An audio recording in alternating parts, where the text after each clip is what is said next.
8:36 here, Big 550 KTRS. Well, we're giving David Stokes well, I don't know if it's much deserved, but we're giving him a day off anyway. Show Me Institute policy analyst and relief pitcher Joe Miller is in. Joe, welcome back, Big 550 KTRS. Well, thanks for having me. You're the expert over there when it comes to roads, right? Infrastructure. That's your bailiwick over there. That's usually what I look at: transportation infrastructure. Yeah. Get a little closer to the mic. You need to talk right into there the microphone. Go. So I was I spent the weekend in Austin. Mm-hmm. And I noticed that the roads there are fantastic. Boy, the roads in Dallas are great. The infrastructure, the roads, they've got Metro links all over the place. It's really kind of nice. Mm-hmm. So why can't we have that here in St. Louis? Well, in terms of just roads, I mean, Austin, Dallas, places in Texas, there are plenty of roads they have there. I mean, people always joke actually about sort of the sprawl that they have.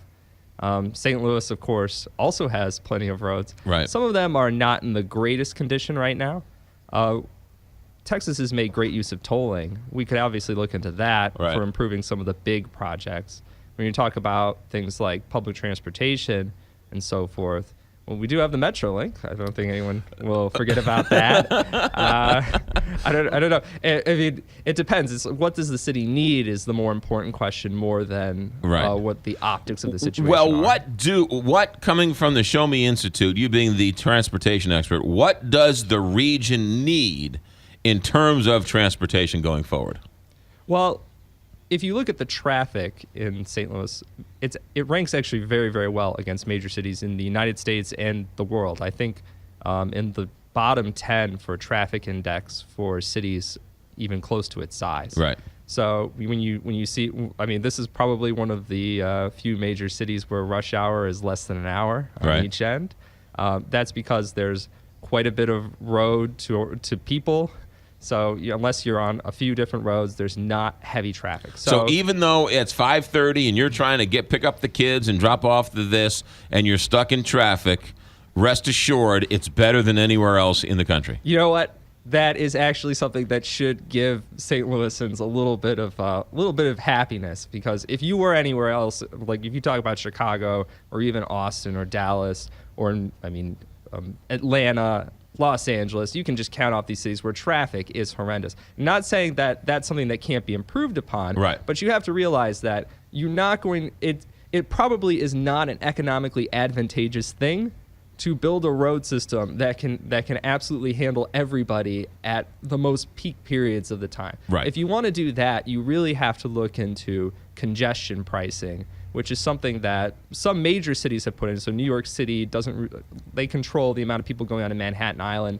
Other places are sort of testing that out, but no one on St. Louis's size have tried that. But if you really want no traffic at any time of the day, the only way to do that is to price the roads at rush hour. That's like saying building a church for Easter Sunday. Yeah, essentially, right. You don't want to build a whole road system for an hour a day. Essentially, you could attempt to do that, but the cost might get out of control. You take up more and more of the city with roadway, and a lot of people are against the amount of roads that are already in the city. So, I mean, there are trade-offs all around. We have, as voters, voted down a gas tax. We have voted down a sales tax. Now they're talking about a toll, which I assume you really like the idea of tolls. Well, tolling is a preferred option because it's a direct user fee. The people who directly benefit from the road directly pay for it. Right. And it also allows you to capture any sort of pass-through traffic. So if you're using what was put up before, the sales tax, essentially you're paying for roads based on how much you shop instead of how much you drive. Right. And what a lot of people don't know is that our major highways in the state, much of the wear and tear comes from trucks, and most of those trucks are actually passing right through the state of Missouri. They don't come from Missouri. They're not going to Missouri. So if you subsidize those roads with sales taxes, you're actually subsidizing all this pass-through traffic that's ripping up your roadway. If you toll those major roads, you can create a revenue stream to finance a much better road system, and the people who really, really use it, you can charge them not to rip them off or to be highway robbers, but to simply have the money to provide them with the road system that they benefit from. What about tolling, or what about putting a tax on just diesel tax or diesel gas? There is a diesel tax, both a national diesel tax and a state diesel tax. Actually, in Missouri, the diesel tax is the same as regular, 17 cents a gallon. There's a couple extra fees, but majorly it's 17 cents a gallon. You were on the show last time, and I was kind of shocked by this answer. A lot of people think Highway 70 across the state is a disaster, and it should be ripped up and started over again, and it's just terrible. What do you say? Well, 70, the real problem with 70 is that it's reaching the end of its useful life. So if you look at the roadway, I mean, the surface itself might not look so bad to you. At some points, it's too narrow, so you create bottlenecks. There can be traffic. The real problem is under the roadway where the actual foundations are. So actually, when they come out and say that they need to rebuild the lanes, they're not kidding. They actually need to go and essentially rebuild that highway. And like when you talk about what kind of taxes are needed for that, I mean, that either is a large increase in taxation, maybe the fuel tax. But even then, it's one of those things where it's the best revenue stream for that would probably be a toll. So you're saying Highway 70 from St. Louis to Kansas City needs to be rebuilt from start to finish? Maybe not all the way from St. Louis to Kansas City, but the talk is from Independence to Wentzville. Probably needs to be significantly redone, and essentially. There's also questions about the amount of lanes that are needed. So MoDOT would prefer to build 3 lanes across the state. I'm not sure if that is actually necessary, but that's something that they want to do and they think could relieve congestion. Although I think that's a long way to go for 3 lanes. Would they have? What the argument against the tolls is that when tolls are proposed, that the tolls would go from Wentzville to Independence, and all the people, most of the 70 use is in Kansas City and in St. Louis, so the people who would use it the most aren't necessarily tolled. Yes. The proposal that was, I mean, there was no actual proposal yet. There was more of sort of just a chat, feasibility report. A conversation I would call about it. More than that.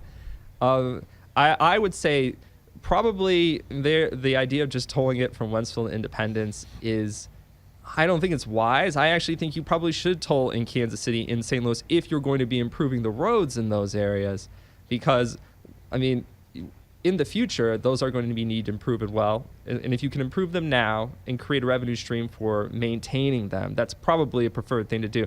I think the idea of just doing it from Wentzville all the way to Independence might be a little bit short-sighted. Right. I understand that maybe they're trying to play a game where you say, oh, well, the people here and here aren't going to be affected. Right. But frankly, I mean, if you only toll it on the rural sections of the road and then you rebuild it to 3 lanes across the state, I mean, it's going to be a high cost for people just in the rural sections, which might not be necessary if you simply had a lower fee across the entire band. MoDOT recently came out and said that they don't have enough money to fix all the potholes.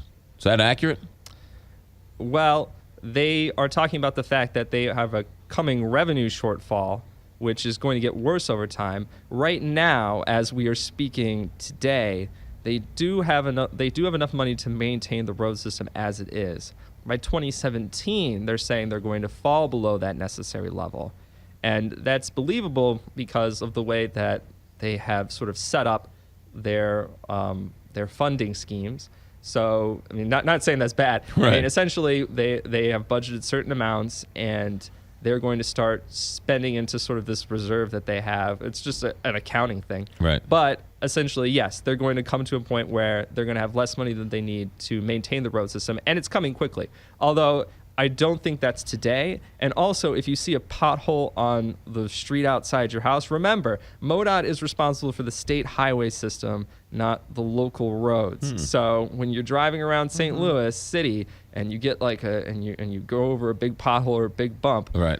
There's only a couple roads in the city themselves that are actually a part of the state highway system. So you probably want to talk to your local city more than MoDOT. But it always seems like they always say we don't have enough, or we will not have enough money for so-and-so project. But it always seems like they never have enough money.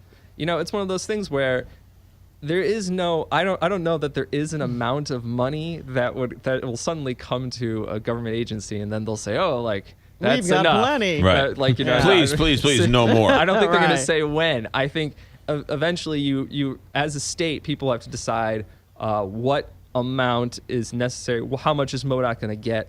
I think that it is fair that they say we need a certain amount of money to maintain the current road system. I think most people can agree. So when you start to go beyond that by a lot, then you really have to start justifying some of these extra costs, especially when you look at Missouri and you see that the road system is ranked quite highly nationally.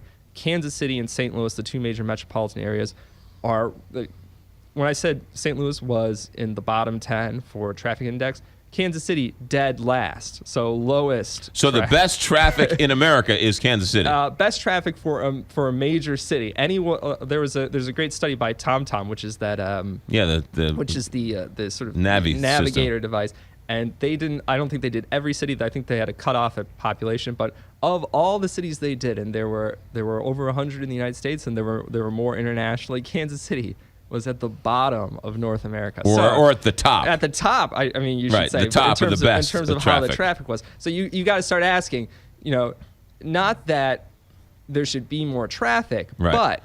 But when you spend more money, you have to think, is it worth it? And Joe Miller from the Show Me Institute, we're out of time. The other side of that argument is, if you build more roads, more access. More access means more jobs, means more commerce, and so it sort of begets itself, right? Mm-hmm. You build a 4-lane highway in the middle of nowhere, people will come there because it's easy access.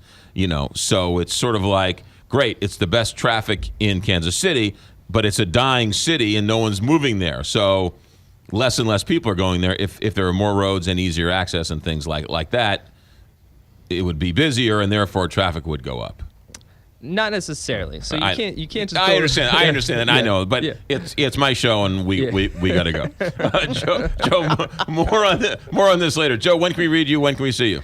You can read all of our work at showmeinstitute.org or showmedaily.org. Joe, thanks for coming in. Thanks for having me. Happy MLK Day.